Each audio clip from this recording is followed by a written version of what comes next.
Well, here's a vlog for you, Roger Waters. I listened to the end of your song. What a downer, man. What? Who are you talking about? Who are you talking to? Me? Is it all my fault for channeling Donald Trump and John Wayne and Israel? Those things are part of my reality, the films. And the films are actually seem to be more a part of everyone's reality than people give them credit for. I went to see Golda the other week, and that seemed kind of gutsy to me. It was insane how many cigarettes they smoked. That was the Arab mistake, not cutting off their cigarette supply.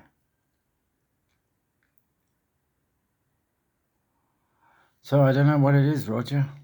You and your swimming pool in Kensington. That really pissed me off when I read it in 1990.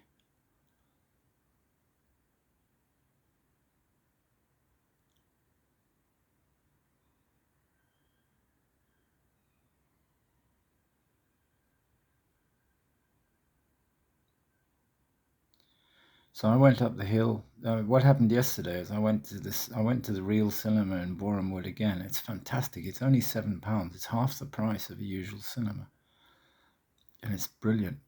I went there and I bought fruit for my dinner. There's a ladybug on the candle. She got there very quickly. I just put her down by the computer there. She's going around in circles now. Topological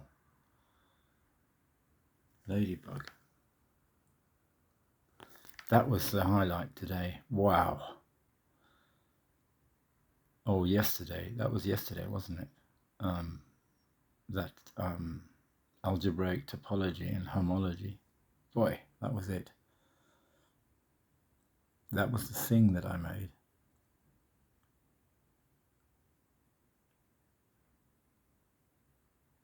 We're there. You kind of program it itself and you put it into the types and the expressions. You get something like System F out of it in the end.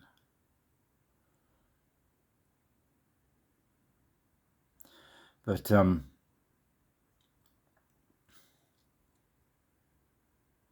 I didn't think I was away from the front line in Bolivia. I thought anybody could come and shoot me if they wanted to.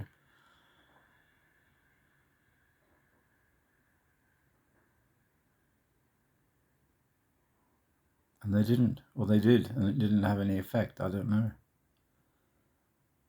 Don't know how this shit works. No one will tell me.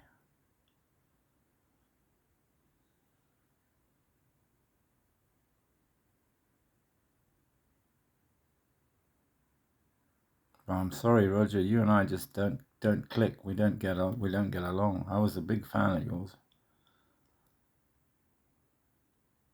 but it seems like I was taking you all wrong.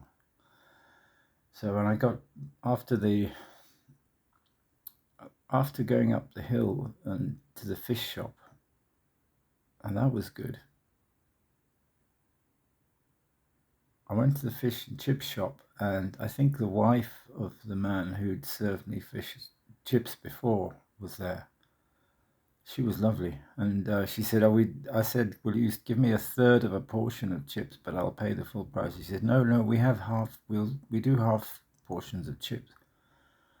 And so I had one of those, and I got one of their cards, and they called Brothers Fish and Chips.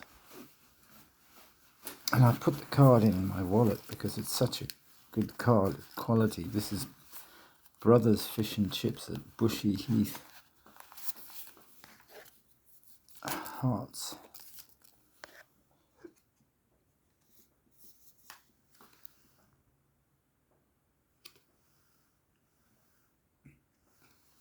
And it's next door, a sushi shop, a sushi restaurant, which does Asian and various different kinds of sushi. Anyway, we joked, there was a guy there who just bought bought his fish and was very surprised to find that he had £33 bill for basically 2 portions of fish and chips. That's what it costs these days. He was a bit surprised, and I said, well, £33 is a good figure to pay for fish. And I mean, not knowing what the hell I was talking about, but so I had a half portion of chips, and I said that on my review, on my Google Maps review of that shop, I'd mentioned that the chips portions were too big, and that I'd prefer to buy my chips down here in Harrow and Wealdstone, where I can get a much smaller portion and with paprika and cayenne pepper. And she didn't have paprika and cayenne pepper, but she did put freshly ground pepper on my chips, and it was fantastic. So the half portion of chips was freshly ground pepper, tons of it, and in a biodegradable carton. And I walked off very happy. Ate my fish and chips, made that video trying to persuade Helen to come and have a vegan pasta with me at a really nice restaurant. We can buy ourselves a bottle of wine and take it along. And then I walked down California Lane again and stopped, and I just played that 1965 La Leña of Donovan's. I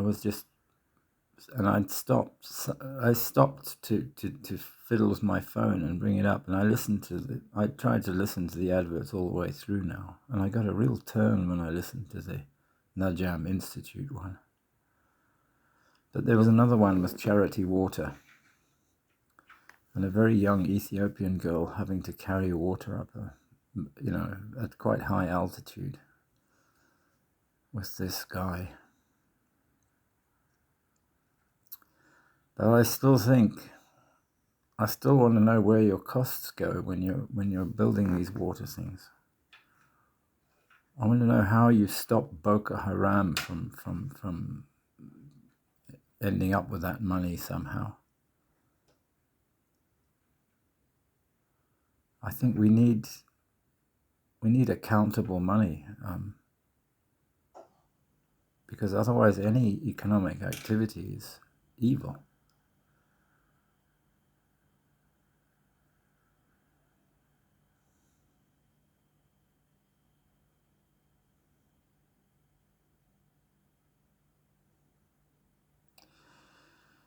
So I did that, and that really gave me a turn, and I felt very sad walking down the rest of California Lane and Hive Road.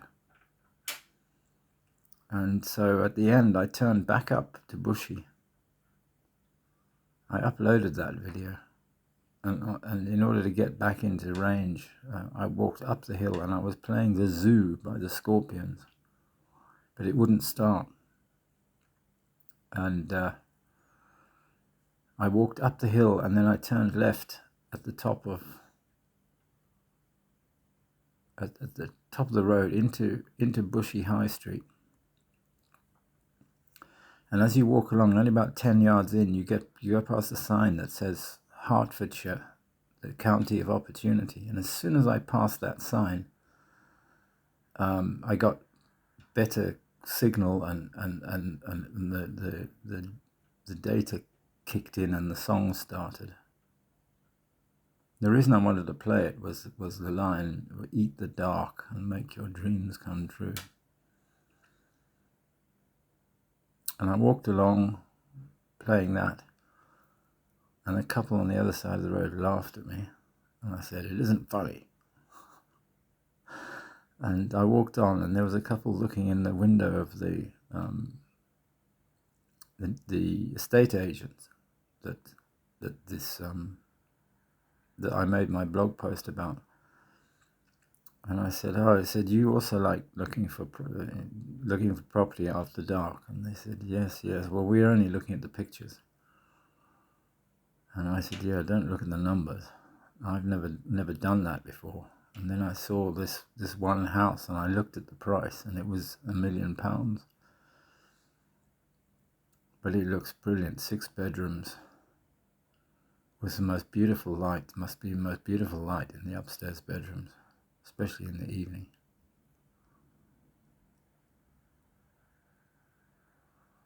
But it needs complete renovation. So you'd have to spend another couple of $100,000 renovating it. And I ain't got that. So even if somebody gave me that house, I wouldn't be able to do anything with it. But I carried on and I picked up my pebbles, which are for Jasmine's driveway, so that she doesn't have to so that we can reduce the amount of mud splash from the puddle onto the pathway. And on the way down Headstone Lane, not far from Bob Blackman's place, I think, because I walked back down the hill, I took a different route. Oh, I haven't even started. After that, I went down back through the forest, and I stopped off at Grimsdyke Hotel. And this time I read all the captions of all the photos in the entrance lobby, and there's a story there, my goodness. And the one that particularly caught my eye was the letter to, I don't know how this worked. I think it was a letter from Lady Gilbert to somebody who had found, it was to give her 10 shillings for the sovereign that she found underneath a bush somewhere that they reckon must have fallen from W.S. Gilbert's pocket while he was out there, because he's probably the only person who carried gold sovereigns in his pocket. You go and read the letter. That's something else. So I went inside and I asked if I could have a drink in the bar, and they said yes, certainly. I said, even dressed like this, and I was dressed in my muddy boots with this backpack full of pebbles on my back. And anyway, they said, yes, that's all right. I went in and I had a whiskey. I had a blended malt whiskey from they've got an own brand, and it's quite good. And I had it with a girl, I don't know her name, but she's the sister of the manager there.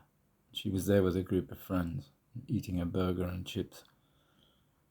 And I said, oh, you remind me of my cousin Ingrid. She said, do I? So when I went away, I sort of rose and I cried on the way down the driveway. I miss you, Rose. I love you so much.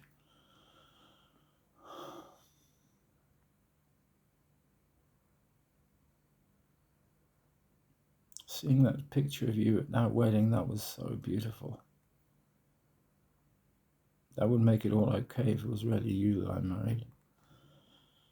Some weird witchy wedding.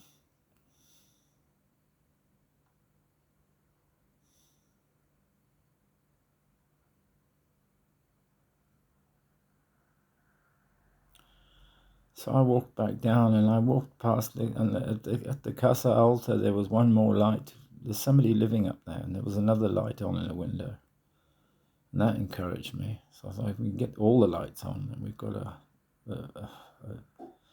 a courthouse for the International Criminal Court Complex, which Marcus Kuhn will tell you about. And so I walked down the path next to the Casa Alta. There's a path you can walk down to Headstone Lane. I walked down that in the dark. There's a fantastic oak tree there. I stopped and smoked a bit of a cigarette there, a bit of my pipe. I really like this views thing now, especially with golden tobacco in it. And I walked down there, and I found my way into Headstone Drive, and there's a great I think, is it called Headstone Manor? It's at the top. It's on Uxbridge Road, at the corner of Uxbridge Road and Headstone Manor. And I was half looking for St. John's Church, which is where No, William S. Gilbert attended All Saints in Harrow and Wealdstone. I don't know where All Saints is in Harrow and Wealdstone. But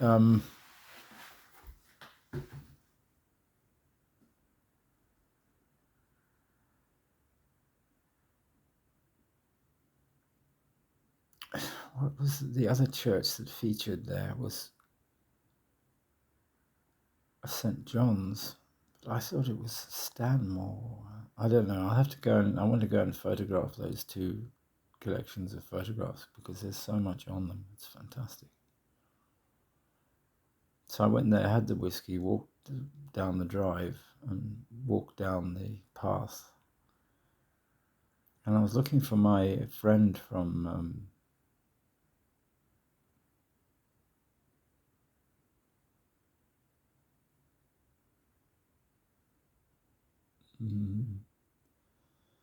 not Eritrea, not Ethiopia,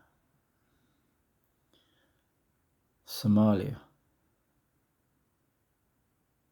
who I walked home with him. I went round to see him, and we met a Ghanaian friend in the room next to him. And that I got mixed up about which corner of Headstone Road it was on, and it wasn't on the Uxbridge Road corner. And so I was actually, but there's a very similar house there. And I was knocking at the window, or I'd actually knocked at the door, but nobody was in. I was just walking away, and somebody hooted from the road, and it was a woman and her daughter who just arrived. It was their house, and they asked me what I was looking for, and I said, "Oh, I was looking for these guys, a sort of homeless rehabilitation centre, because I can't remember the name. It was a long time ago. It was raining. I was a bit sad, and she said, no, it's not. It's not here. It is further down. She showed me because my phone was showing 1% when I was in Bushy. Somebody's hacked it and they made the battery indicator show 1%, which made me rush everything. But in fact, the battery was 13% when I brought it back here. So I rushed and I put a post for Simon Thornton, because this house that I saw in the window up at Bushy of the estate agents looked a bit like his parents' house, Whitaker, which is in Bengio in Hertfordshire. It's much smaller than Whitaker, Simon. It's only 2 stories. Isn't Whitaker 3 stories? I don't know, maybe it's 2 stories. I see they've made a movie called Saltburn. It's all sounding a bit close to home, isn't it? Brideshead Revisited again, huh?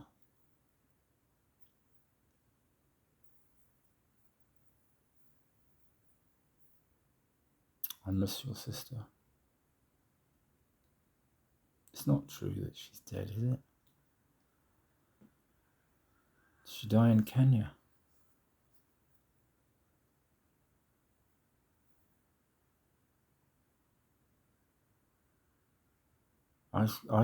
When I saw this video that popped up just after I heard that from Catherine Yateman, I was on the street in Cochabamba, and I saw this video that said "Clubbed to Death in the Matrix," and I thought, oh, well, that's more like how Helen went.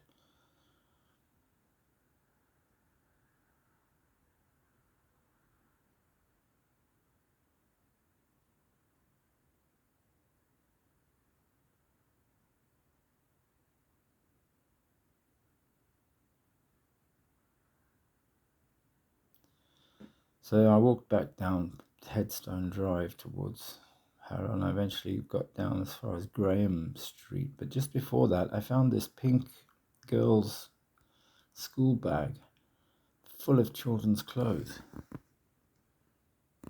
And I felt rebuked. I thought, oh, well, here you are running around the woods with backpacks pretending to be a grown man.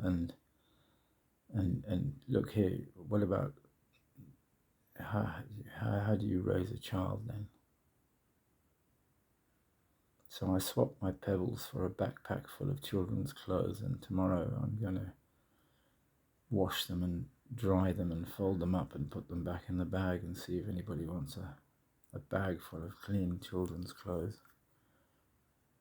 In case some orphans come flying in from somewhere.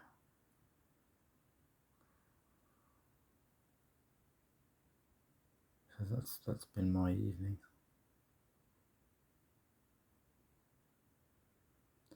But it was great. Our next door neighbour friend coming back from Mustang. I've still got to look up where it is. And then when I looked up Royal Enfield's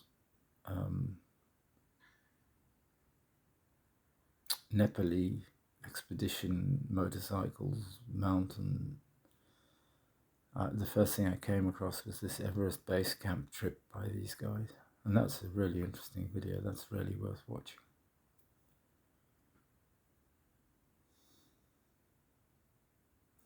And I've got tons of video on this phone that I've got to upload to the computer, and I've got tons of video on the computer that I've got to upload to Dropbox. So I guess I need to just stop making more content and start uploading.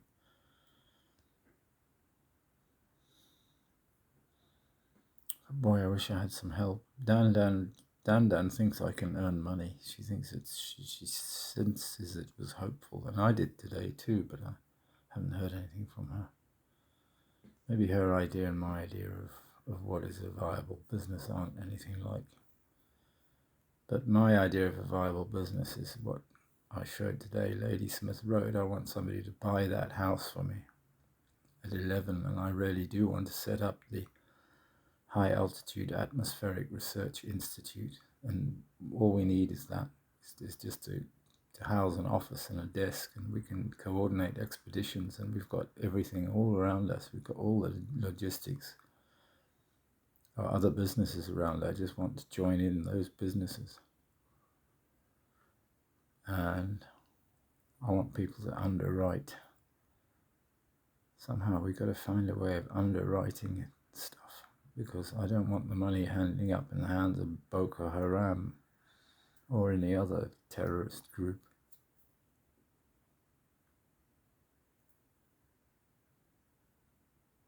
Like the British government.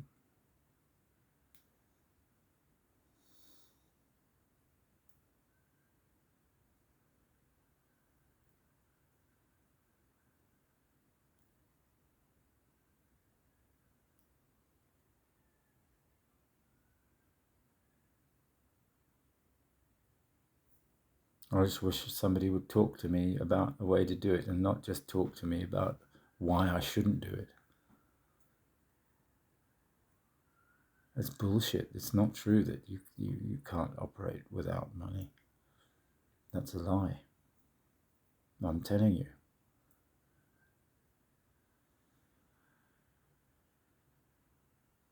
The whole damn world can operate without money, because money doesn't mean anything. There'd be a whole bunch of things we wouldn't have to do. And it's mainly violation. Money is usually used to violate. It's to prevent people from doing things. It's to violate rights.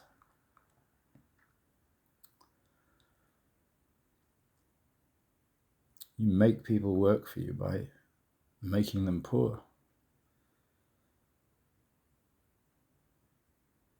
We don't have to do that. We don't have to live like that. I know, and everybody knows that. Because if you just think about it for 10 minutes, you know that.